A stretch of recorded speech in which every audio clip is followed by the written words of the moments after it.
கனவுகள் மெய்ப்படும் வியூவர்ஸ் எல்லாருக்கும் வணக்கம். எல்லாரும் எப்படி இருக்கீங்க? நல்லா இருக்கீங்களா? ஓகே. வாரம் உங்களுக்கு நான் ஒவ்வொரு புக் ரிவ்யூ கொடுத்துட்டு வரேன். அந்த புக்ஸ் எல்லாம் நல்லா இருக்கு அப்படின்னு நீங்க கமெண்ட்ஸ் கொடுத்துருக்கீங்க. ஓகே. ஆனா நிறைய பேர் என்கிட்ட கேட்டிருந்தீங்க, நீ ரிவ்யூ பண்றது எல்லாமே இங்கிலீஷ் புக்கா இருக்கு, எங்களுக்கு தமிழ்ல இருக்க மாதிரி புக் வேணும் அப்படின்னு கேட்டிருந்தீங்க. ஸோ இப்போ நான் பண்றதும் இங்கிலீஷ் புக் தான். ஆனா இந்த புக் தமிழ்லயும் அவைலபிளா இருக்கு, டிரான்ஸ்லேட் பண்ணியிருக்காங்க. ஸோ அடுத்தடுத்து வரும் வாரங்கள்ல நான் உங்களுக்கு ஃபுல்லா தமிழ் ரைட்டர்ஸ் எழுதின புக்ஸையும் உங்களுக்கு ரிவ்யூ பண்ணி கொடுக்குறேன். ஸோ இந்த புக்கு கண்டிப்பா தமிழ்லயும் இருக்கு. எல்லாரும் சொல்லியிருப்பாங்க என்ன அப்படின்னு பாத்தீங்கன்னா, நல்லா ஹார்ட் ஒர்க் பண்றது, உழைக்கிறது, அதெல்லாம் முயற்சி பண்றது எல்லாத்தையும் தாண்டி உன் எண்ணம் நல்லா இருக்கணும். அதாவது நீ என்ன நினைக்கிறியோ அதான் நடக்கும் அப்படின்லாம் சொல்லுவாங்க. எண்ணம் போல் வாழ்க்கை அப்படிலாம் சொல்லுவாங்க. ஸோ இதை பத்தி இப்ப என்னத்துக்கு பேசுற அப்படின்னு நீங்க கேட்பீங்க. ஏதாவது சம்மந்தம் இருக்கும்ல, கண்டிப்பா. ஸோ அதுதான்.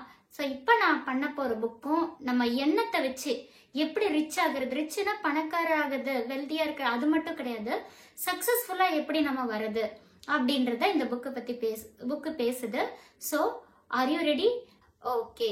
ஸோ இப்போ நான் உங்களுக்கு ரிவ்யூ பண்ண போற புக் எது அப்படின்னு பாத்தீங்கன்னா, திங்க் அண்ட் க்ரோ ரிச். இந்த புக்கை எழுதினவர் யாருன்னு பாத்தீங்கன்னா நெப்போலியன் ஹில். இந்த நெப்போலியன் ஹில்ன்றவர் ரொம்ப நல்லா எழுதியிருப்பார். இந்த புக்கு எப்போ பப்ளிஷ் ஆச்சுன்னு பாத்தீங்கன்னா 1937 இந்த சமயத்துல பப்ளிஷ் ஆச்சு. ஸோ இவர் ரொம்ப பிராக்டிக்கலாவே எழுதியிருப்பாரு. எப்படின்னா, ஆண்ட்ரூ கார்னெகி அப்படின்னு ஒரு ஸ்டீல் ஓனர், அவர் நெப்போலியன் ஹில்லுக்கு ஒரு ஒர்க் கொடுத்திருப்பாரு. என்ன அப்படின்னு பாத்தீங்கன்னா, வேர்ல்டுலயே சக்சஸ்ஃபுல்லா, அதாவது எந்த ஒரு பேக்ரவுண்டுமே இல்லாம ரிச் ஆனவங்களை நீங்க இன்டர்வியூ எடுத்துட்டு வரணும், அவங்க எப்படி சக்சஸ் ஆனாங்க அப்படின்னு இன்டர்வியூ எடுத்துட்டு வரணும்னு சொல்றாங்க. ஸோ ஓகே அப்படின்னு சொல்லிட்டு இவரும் 20 இயர்ஸ்க்கு அந்த அக்ரிமெண்ட்ல சைன் பண்றாரு. ஆண்ட்ரூ கார்னெகி கிட்ட ஒர்க் பண்றாரு.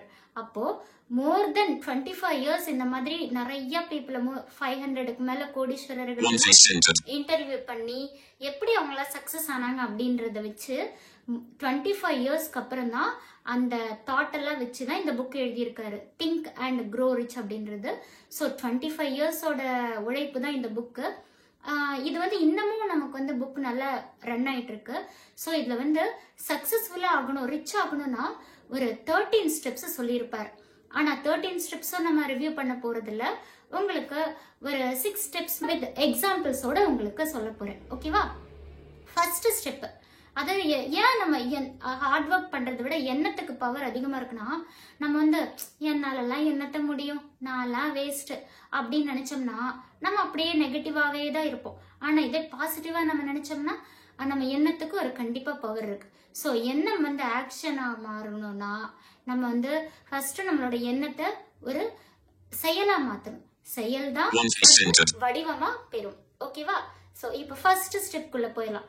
ஃபர்ஸ்ட் நம்ம சக்சஸ்ஃபுல்லா ரிச்சா வரணும் அப்படின்னு பாத்தீங்கன்னா, ஆசைப்படணும். என்னது ஆசைப்படணுமா அப்படின்னா, ஆமாங்க, ஆசைன்னா சாதாரண ஆசை கிடையாது. சில பேர் எப்படி தெரியுமா ஆசைப்படுவாங்க, இந்த சூரிய வம்சம் படம் பார்த்திருப்பீங்க, அதுல வரும், நட்சத்திர ஜன்னலில் வானம் எட்டி பாக்குது, சீரகை விரித்து பரப்போம், நம் உறவில் உலகை அளப்போம் அப்படின்னு ஒரே பாட்டுல ரிச் ஆயிடணும் அப்படின்னு ஆசைப்படுவோம். சோ அதெல்லாம் வேலைக்காகாதுங்க. இப்போ சில பேர் எப்படின்னா, ஒரு ஆசைப்படுவாங்க, அது கிடைக்கலையா இன்னொன்னு, அப்படிலாம் போக கூடாது. சோ இதுக்கு ஒரு எக்ஸாம்பிள் ஆத்தர் என்ன சொல்லியிருக்காருன்னா, எட்வின் பார்னஸ் அப்படின்றவரு தாமஸ் ஆல்வா எடிசன் இருக்காருல்ல, அவரை ரொம்ப பிடிக்கும் அவருக்கு. ஸோ அவர்கிட்ட நம்ம ஒரு பார்ட்னர் ஆகணும், அவர் செய்யற வியாபாரத்துல எல்லாம் நம்ம பார்ட்னர் ஆகணும் அப்படின்னு ஆசைப்படுறாரு. அவ்வளவு ஈஸியா ஒரு பார்ட்னர் ஆயிட முடியுமா? முடியாது. அதனால இவர் ரொம்ப ஆசையா போறாரு. அதுக்கு என்ன பண்றாருன்னா, அவர்கிட்ட பார்ட்னர் ஆகிட்ட மாதிரியே கற்பனை பண்றாரு. ஓகேவா? ஸோ ஃபர்ஸ்ட் தடவை போறாரு, உங்ககிட்ட பார்ட்னர் ஆகணும்னு கேட்கிறாரு, வேலை செய்யணும்னு கேட்கிறாரு, ஒத்துக்கல. ஆனா இதை அவர் விடவே இல்லை, தொடர்ந்து முயற்சி பண்றாரு. ஒரு ஃபியூ இயர்ஸ்க்கு அப்புறம் ஒரு தாமஸ் ஆல்வா எடிசன் ஒரு டிக்டேட்டிங் மிஷின் இன்ட்ரோடியூஸ் பண்றாரு. அப்ப அந்த மிஷின் சேலே ஆகல. என்ன பண்ணலாம், யாரை வச்சு சேல் பண்ணலாம்? அப்ப யாருமே சேல்ஸ் ரெப்ரசன்டேட்டிவா கிடைக்கவே இல்லை. கடைசியா இதுதாண்டா வாய்ப்புன்னு சொல்லிட்டு நம்ம எட்வின் பார்னஸ் என்ன பண்றாரு, அவர்கிட்ட போய் ஜாயின் பண்ணி நான் சேல் பண்ணி தரேன்னு சொல்லிட்டு கடைசியா அந்த டிக்டேட்டிங் மிஷினை உருவாக்குனது எடிசன். ஆனா அதை நிலைநிறுத்தினது, மார்க்கெட்டிங் பண்ணதெல்லாம் பார்னஸ் தான். ஸோ உண்மையாலுமே நம்ம தீவிரமா ஒரு விஷயத்த விடாம ஆசைப்பட்டுட்டு இருந்தோம்னா அது நமக்கு கண்டிப்பா கிடைக்கும். ஸோ அந்த ஆசைப்படுறது நமக்கு ஸ்ட்ராங்கா நம்ம ஒரு விஷயத்துக்கு ஆசைப்படணும்னா சில ஸ்டெப்ஸ் சொல்றாரு. என்னன்னா பணத்தை வச்சு சொல்றாரு. ஃபார் எக்ஸாம்பிள் உங்களுக்கு இப்ப 50 லட்சம் பணம் வேணும்னா எனக்கு 50 லட்சம் பணம் வேணும்னு அதை கரெக்டா தீர்மானிக்கணும் குறிக்கோளோட. அடுத்த செகண்ட் வந்து அதை அடையறதுக்கு ஆர்வம் இருக்கணும். தேர்டு, நான் இந்த டேட்டுக்குள்ள இந்த பணத்தை எப்படியாவது அச்சீவ் பண்ணிடுவேன் நல்ல வழியில அப்படின்னு சொல்லணும். அடுத்தது நம்ம அதுக்காக பிளான் பண்ணணும், நம்ம இப்படியெல்லாம் அந்த பணத்தை அடையலான்னு சொல்லிட்டு. ஃபிஃப்த்து, அந்த பணத்தை அடைஞ்சதாவே நம்ம நம்பி ஒரு பேப்பர்ல எழுதணும். அடுத்து பாத்தீங்கன்னா டெய்லியும் அந்த பேப்பர்ல எழுதி காலையில ஒரு தடவை நைட்டு ஒரு தடவை படிச்சா அது கண்டிப்பா நம்ம ஆசை வந்து இதுதான் அப்படின்னு தீர்க்காம நம்ம உள் மனசுல பதிஞ்சிரும். ஓகேவா?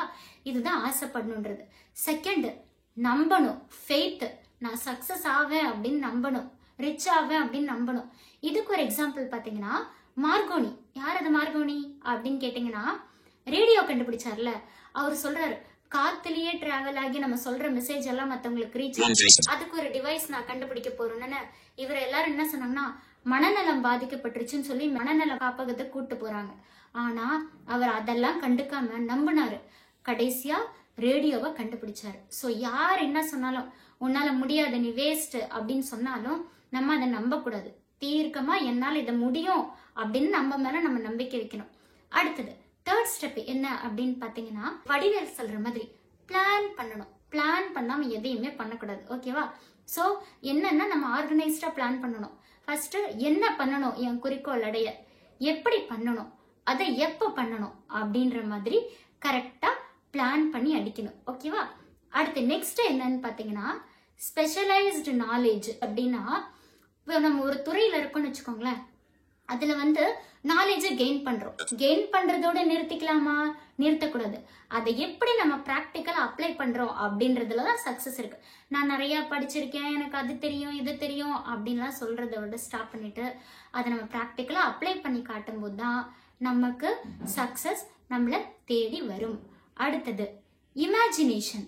அது என்ன இமேஜினேஷன் அப்படின்னு பாத்தீங்கன்னா அதாவது நம்ம கற்பனை பண்ணணும். இப்ப நம்ம ஒரு இன்டர்வியூ போறோம்னு வச்சுக்கோங்களேன், நம்ம கற்பனை பண்ணுவோம் அதை நாளைக்கு எப்படி ட்ரெஸ் பண்ணி நம்ம முன்னாடி மேனேஜர் இருந்தா எப்படி எல்லாம் கொஸ்டின் கேட்பாரு எப்படி ஆன்சர் பண்ணணும்னு பிராக்டிஸ் பண்றோம்ல, அதே மாதிரிதான் நம்ம கற்பனை பண்ணணும். நான் ஃபியூச்சர்ல இப்படிதான் இருப்பேன் அப்படின்னு ஒரு கற்பனை பண்ணி அதை நிஜமாக்கணும்.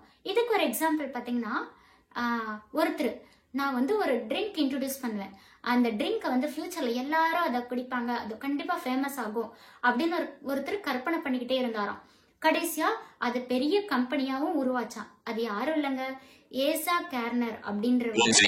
யார் அவரு அப்படின்னு கேட்டீங்கன்னா அவர் தாங்க கொக்கோ கோலா கம்பெனிய உருவாக்குனவர்.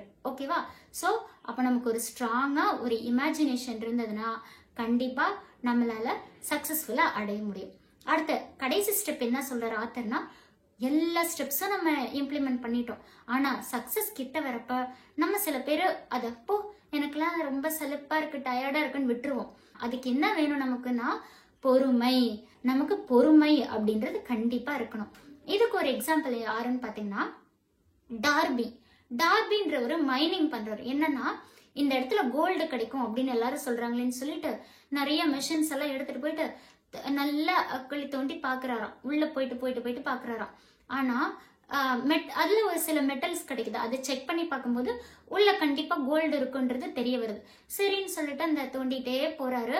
ஒரு கட்டத்துல அவர் டயர்ட் ஆயிட்டு என்ன பண்ணிடுறாரு, போ எனக்கு இதெல்லாம் வேணாம் அப்படின்னு சொல்லிட்டு விட்டுடுறாரு. விட்டுட்டு அந்த எந்திரத்தெல்லாம் என்ன பண்றாரு, மெஷின்ஸ் எல்லாம் இந்த இரும்பு கடைக்காரர்கிட்ட கொடுத்துறாரு. ஆனா எல்லா இரும்பு கடைக்காரரும் அதை வித்து பேரிச்சம்பளம் ஆக்கிக்க மாட்டாங்கல்ல.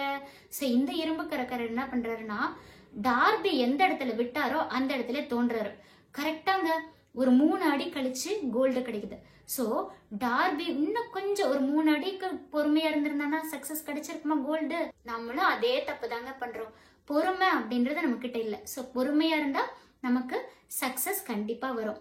சோ இந்த 6 ஸ்டெப்ஸையும் நம்ம ஃபாலோ பண்ணணும். ஆனா இத பண்ணியே நமக்கு ஃபெயிலியர் ஆகிறதுக்கு என்ன தெரியுமா காரணம்? சில விஷயங்கள் இருக்கு. என்னன்னா நம்ம வீட்டுல இருக்கவங்க, ஃபேமிலி மெம்பர்ஸ், நம்ம லைஃப் பார்ட்னர்லாம் நீ எல்லாம் என்னத்த பண்ற அப்படின்னு கூட இருந்து நெகட்டிவாவே பேசிட்டு இருப்பாங்க. சோ அப்படி நெகட்டிவா நீ எல்லாம் வேஸ்ட், நீ எல்லாம் பேசுறதுக்கு தான் லாக்கி, நீ முயற்சி பண்ணி தோற்று அப்படி நம்மளை டிஸ்கரேஜ் பண்ணும்போது நம்ம மனசு டயர்டாகி விட்டுருவோம். ஸோ நம்ம ஃபேமிலி சில சமயம் இந்த நெகட்டிவா போறதுக்கு காரணமாயிருது. அடுத்து என்னன்னு பாத்தீங்கன்னா, நீ என் கூட இருக்கவங்களாம் நாளைக்கு இல்லாம போயிட்டாங்கன்னா நான் என்ன பண்றது அப்படின்னு ஒருத்தரையே டூ மச்சா நம்புறது. அவங்க இல்லாம போயிட்டாங்கன்னா என்ன பண்றதுன்னு. அடுத்தது ஓவரா பிளான் பண்றது. ஓவரா பிளான் பண்றதுன்னு என்னன்னா, இப்போ பணம் சேர்க்கணும்னு பிளான் பண்ணலாம். ஆனா அடுத்து 3 தலைமுறைக்கு பணம் சேர்க்கணும்னு சொல்லிட்டு நம்ம லைஃபையே தொலைச்சிட்டோம். அதுவும் சில சமயம் ஃபெயிலியரை கொடுத்துரும். ஓகேவா? சோ அதனால எந்த விஷயத்தையும் பண்ணாலும் நம்ம ஆசைப்படணும், நம்பணும், பிளான் பண்ணணும், இமேஜின் பண்ணணும், ஸ்பெஷலைஸ்டு நாலேஜ் வளர்த்துக்கணும், கடைசியா பொறுமையா இருக்கணும். ஓகேவாங்க? ஸோ இதெல்லாம் ஃபாலோ பண்ணா கண்டிப்பா நம்ம ரிச் ஆயிருவோம் அப்படின்னு சொல்லிட்டு நம்ம ரைட்டர் நெப்போலியன் ஹில் சொல்லியிருக்காரு.